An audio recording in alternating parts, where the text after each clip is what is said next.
Hello student, आज हम लोग देख रहे हैं भौतिक विज्ञान कक्षा 12 मॉडल पेपर 2021 का शेष प्रश्न। तो ये कह रहा है सूर्य में 1 किलोग्राम हाइड्रोजन के संलयन से प्राप्त ऊर्जा की गणना मेगा इलेक्ट्रॉन वोल्ट में कीजिए। तो सूर्य के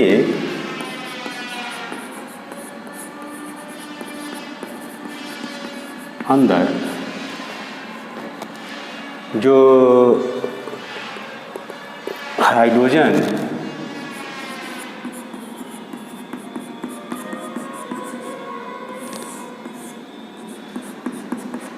(1H1) 4 परमाणुओं से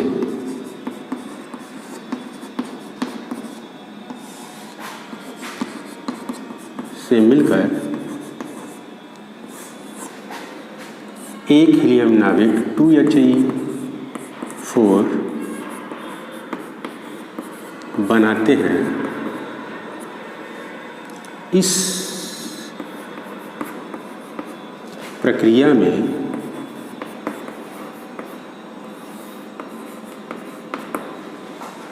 (26 मेगा इलेक्ट्रॉन वोल्ट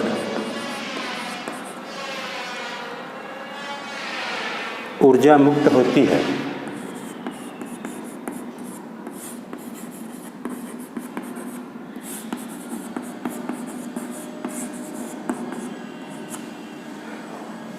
तो 1 किलोग्राम में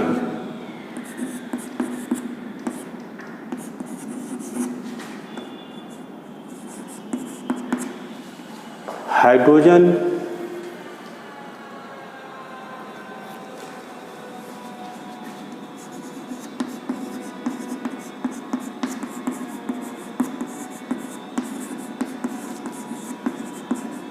परमाणुओं की संख्या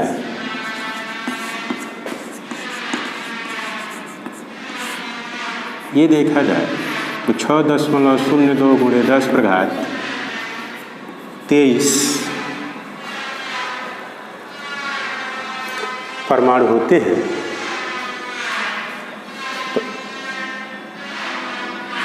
इसलिए ग्राम में निकाल लिया जाए तो 6.02 × 10⁻23 × 1000 ये हो जाएगा 6.02 × 10⁻26।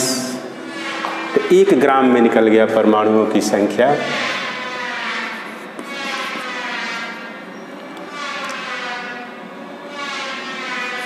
एक 1000 ग्राम में हाइड्रोजन परमाणुओं की संख्या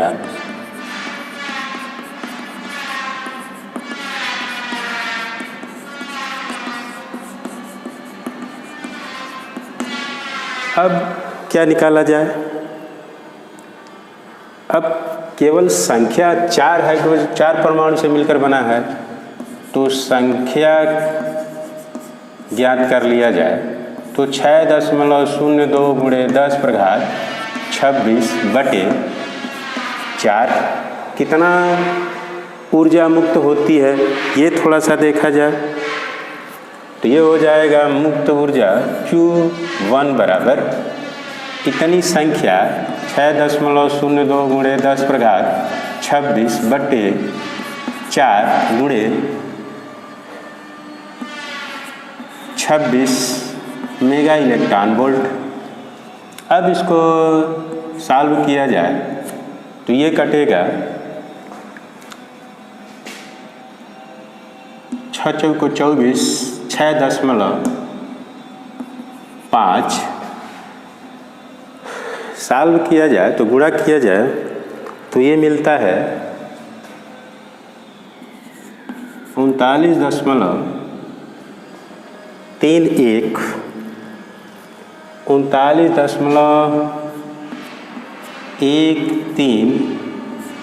10⁻26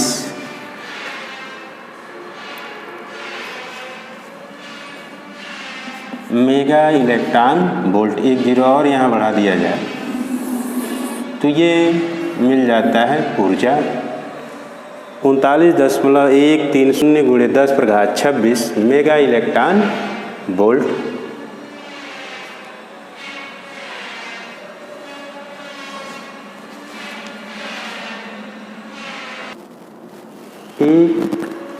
AMU के समतुल्य ऊर्जा कितनी होती है? तो AMU को लिखते हैं एटॉमिक मास यूनिट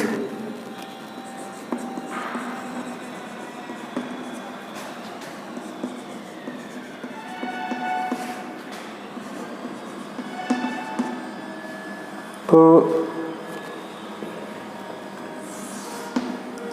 ऊर्जा पूछ रहा है delta E equal to delta M C²। Delta M equal two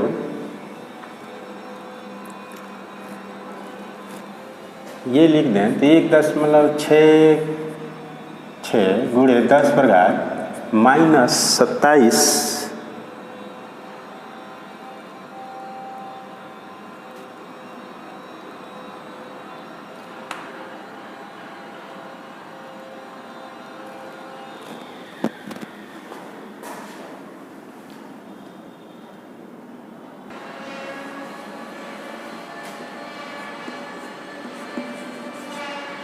kilogram और C प्रकाश की चाल 3 गुणे 10⁸ मीटर प्रति सेकंड। ये वैल्यू रख दिया जाए तो क्या मिलेगा? डेल्टा E इक्वल टू 1.66 गुणे 10⁻⁻27 3 ये C² है 9 गुणे 10⁻16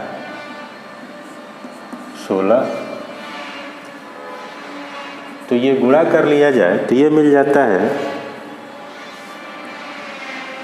1.49 गुणे 10⁻1627 -10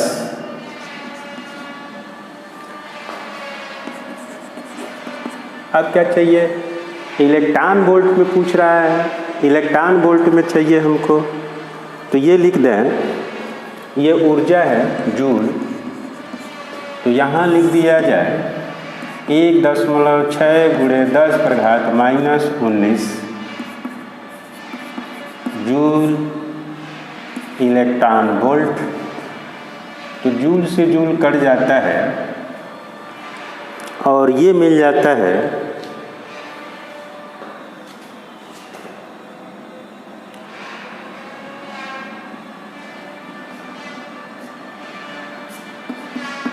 10⁻⁹ इलेक्ट्रॉन वोल्ट और 1.49 में 1.6 से भाग दिया जाता है तो ये मिलता है 0.931। तो ये लगा दिया जाए तो 931 10⁻12 इलेक्ट्रॉन वोल्ट ये मिलेगा 931 मेगा इलेक्ट्रॉन वोल्ट। ये ऊर्जा मिल जाता है। अब अगला प्रश्न देखा जाए तो क्या कहता है? कह रहा है कि संधि डायोड में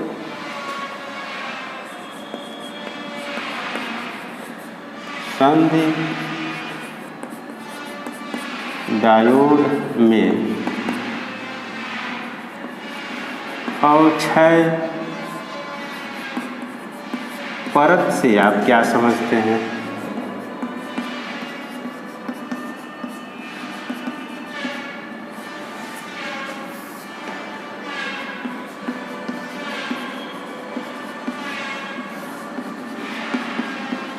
तो अवक्षय परत क्या होता है ये थोड़ा सा समझ लिया जाए।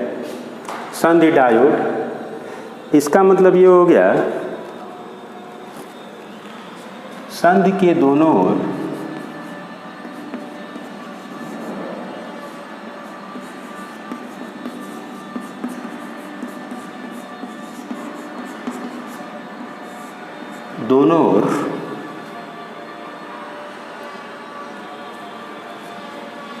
की उस परत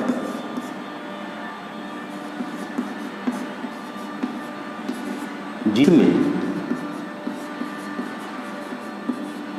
जो चलनशील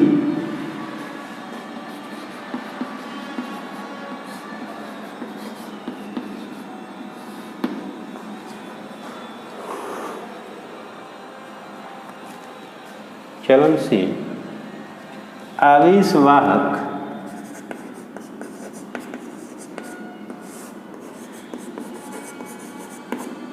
नहीं होते हैं,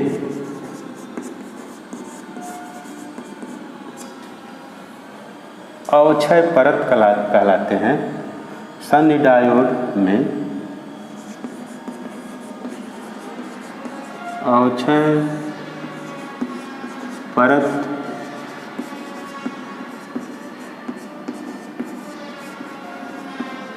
इनकी जो कोटि होती है या जो मोटाई होती है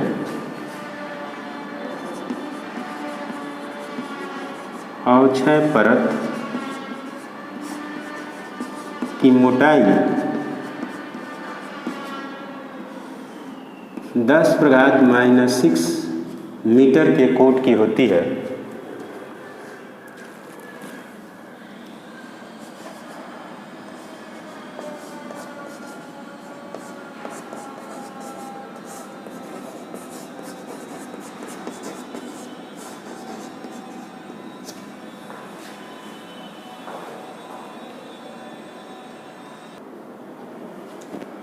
धातु के तार की लंबाई खींचकर दोगुनी कर दी जाती है, यानी कि L1 बराबर L तो L2 बराबर 2L।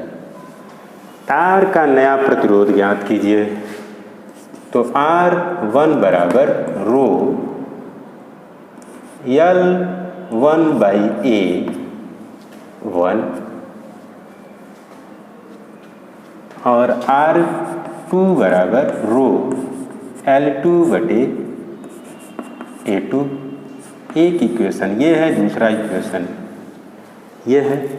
जब तार को खींच दिया जाता है तो इसका आयतन जो होगा वो तो समान रहेगा, V1 बराबर V2।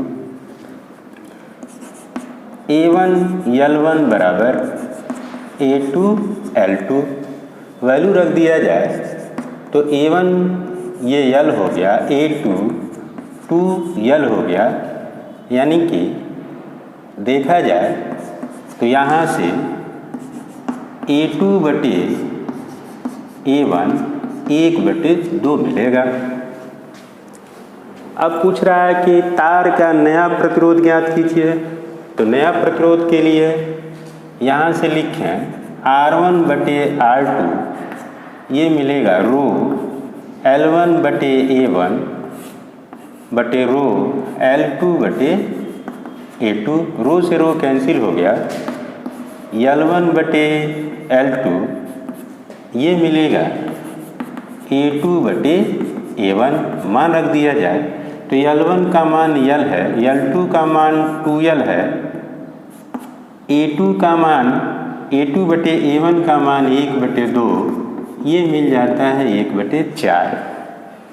अब पूछ रहा है कि नया प्रतिरोध का मान क्या होगा, तो यदि ऐसे लिख लिया जाए कि नया प्रतिरोध R2 जो होगा वो पुराने प्रतिरोध का 4 गुना हो जाएगा।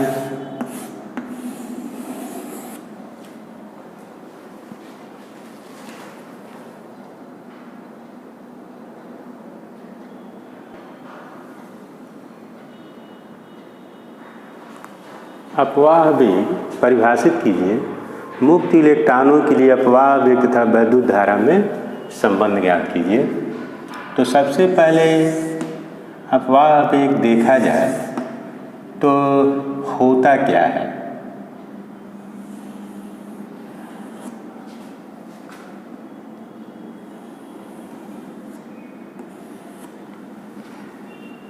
ये क्षेत्रफल ए है, यहाँ वैद्युत क्षेत्र की दिशा यह है। यहाँ जो इलेक्ट्रॉन होंगे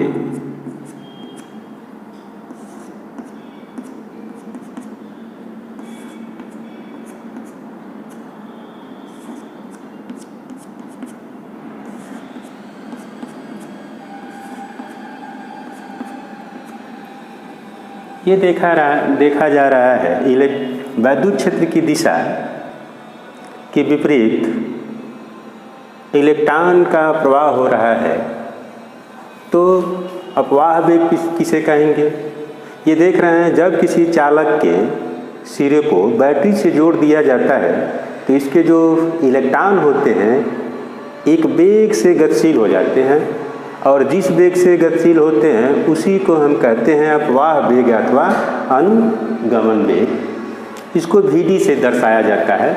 तो अपवाह वेग का परिभाषा लिखा जाए तो ये लिख सकते हैं, किसी चालक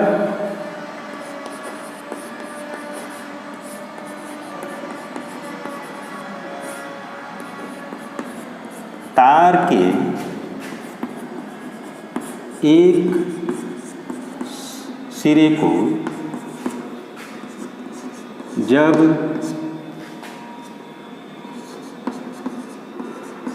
बैटरी से जोड़ देते हैं तो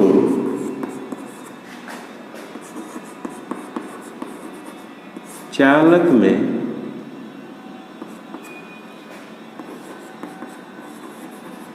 वैद्युत क्षेत्र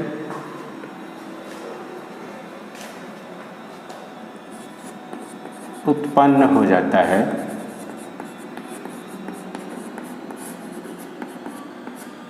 जिससे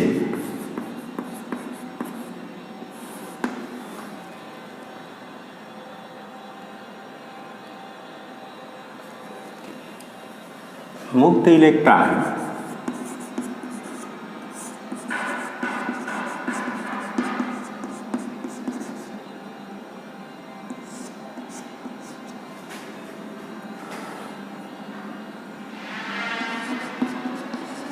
वैद्युत क्षेत्र के विपरीत दिशा में एक वेग से गतिशील हो जाते हैं।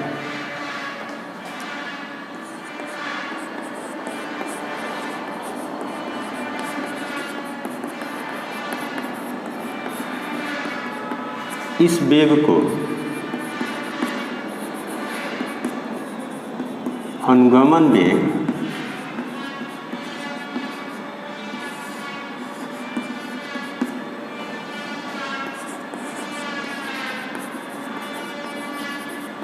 कहते हैं। अब जो विद्युत धारा होगा I बराबर Q/T होगा। यदि क्षेत्रफल A है और इसमें n आवेश हो, n मॉलिक्यूल हो, n इलेक्ट्रॉन हो,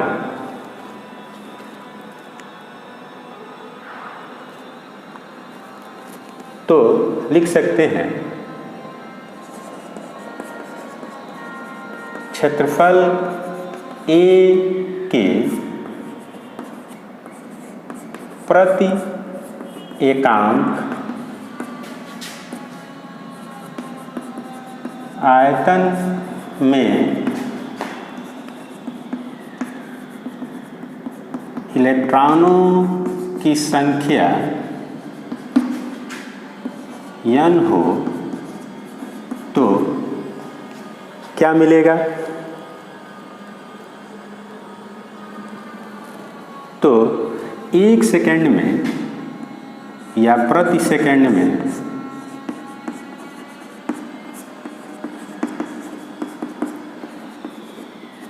गुजरने वाले इलेक्ट्रॉनों की संख्या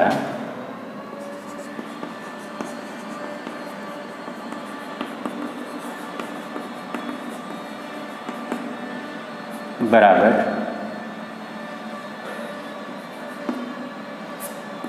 n a क्षेत्रफल है और v d वेग है।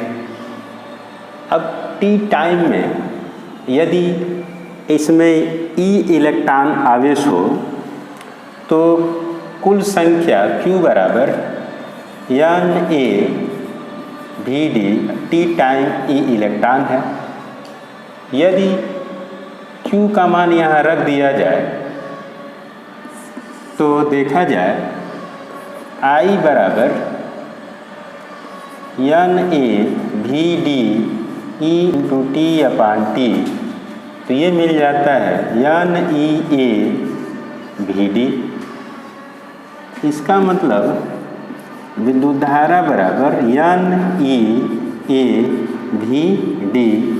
ये एक फार्मूला मिल जाता है जो विद्युत धारा और अपवाह वेग में संबंध प्रदर्शित करता है।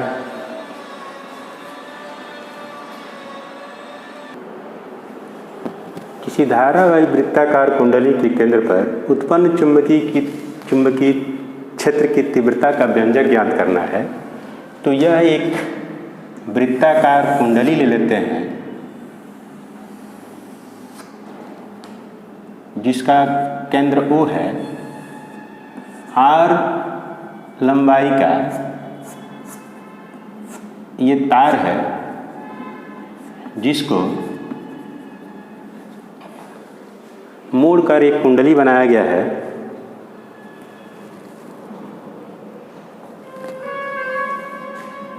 ये देखें तो पॉइंट A है,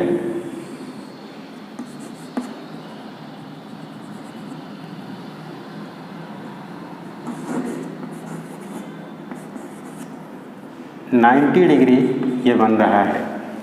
अब इसके केंद्र पर चुंबकीय क्षेत्र की तीव्रता ज्ञात करनी है तो हम एक छोटे से भाग AB की कल्पना कर लेते हैं जिसमें I एम्पीयर की धारा बह रही है। जब I एम्पीयर की धारा बह रही है तो बायो सावर्ट का हम नियम लगा दें तो delta V equal to mu 0 upon 4 pi I delta L sine theta upon R square. Sine theta का मान 90 डिग्री है तो delta B equal to mu 0 upon 4 pi I delta L sine 90 बटे R स्क्वायर। अब संपूर्ण इसके केंद्र पर हमको निकालना है तो इसका इंटीग्रल कर दिया जाए। तो जब इंटीग्रल कर दिया जाएगा तो संपूर्ण पर चुंबकीय क्षेत्र मिल जाएगा B बराबर integral of dl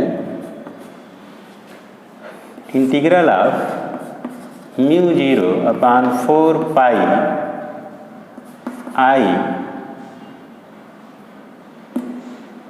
dl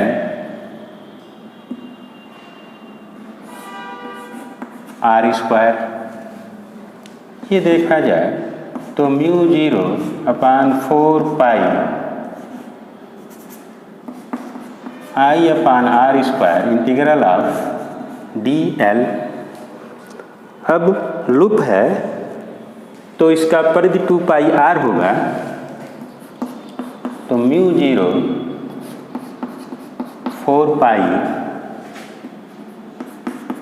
I into 2 pi R बटे R स्क्वायर।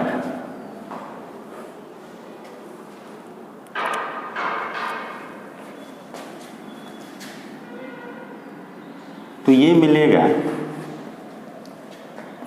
B बराबर म्यू 0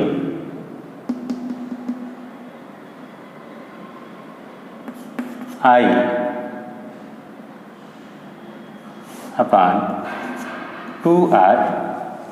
यदि इस कुंडली में फेरों की संख्या कैपिटल एन हो तो ये मिल जाता है B बराबर mu zero capital N into I upon 2r।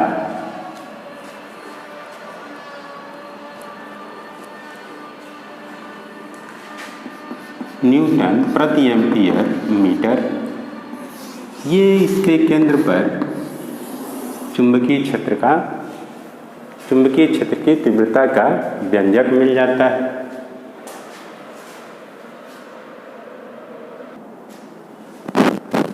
Hydrogen परमाणु में इलेक्ट्रॉन नाभिक के चारों ओर 0.53 एंगस्ट्रॉम त्रिज्या की कक्षा में 6.8 × 10⁻15 मीटर पर सेकंड के हिसाब से एक चक्कर लगाता है। इसका चुंबकीय आघूर्ण ज्ञात करना है। तो R का मान दिया हुआ है 0.53 एंगस्ट्रॉम का मतलब 10⁻−10 मीटर और चक्कर लगाता है। वेग दिया हुआ है 6.8 × 10⁻15 मीटर प्रति सेकंड। तो m बराबर चुंबकीय आघूर्ण m बराबर I इंटू A। तो I बराबर Q अपान T यानी कि E अपान T और A पाई r स्क्वायर हो जाएगा। अब ये वैल्यू रखा जाए तो E इंटू भी और पाई r स्क्वायर T रखा जाए तो T का वैल्यू जो होगा वो 2 पाई r होगा। 2 पाई r, पाई से पाई कैंसिल, r से r कैंसिल, यानी कि 1/2 ई भी इंटू r वैल्यू रख दिया जाए तो ये मिलता है 1/2। ई का मतलब 1.6 × 10⁻−19। भी का मान पता है 6.8 × 10⁻15 और r का मान पता है 0.53 × 10⁻10। 19 और 10 29 हो गया। 29 में से 15 घट गया, 14 बच गया। ये हो गया 1/2 × 1.6 × 6.8 × 0.53 × 10⁻14। अब इसको थोड़ा सा हल किया जाए तो ये हो गया 0.8 गुणा कर लिया जाए तो ये मिलता है 2.883 गुणे 10⁻−14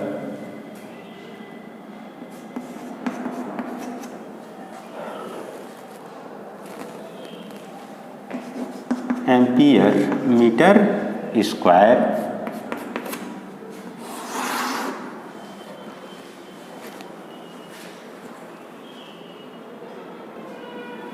स्नेल का नियम, जब प्रकाश की किरण एक माध्यम से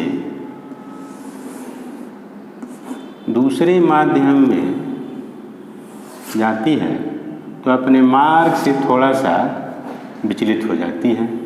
यह विचलन उसके माध्यम पर निर्भर करता है। ये एक माध्यम है और ये दूसरा माध्यम है। तो ये देखा जाए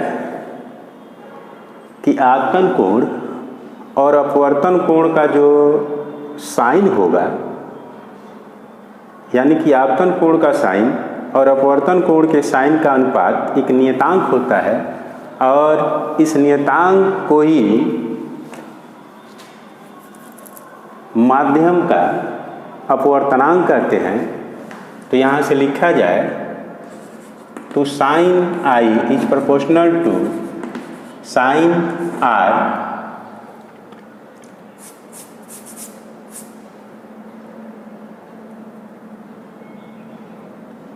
तो यहाँ से लिखा जाए साइन आई बराबर n साइन आर, तो n बराबर sine I upon sine are,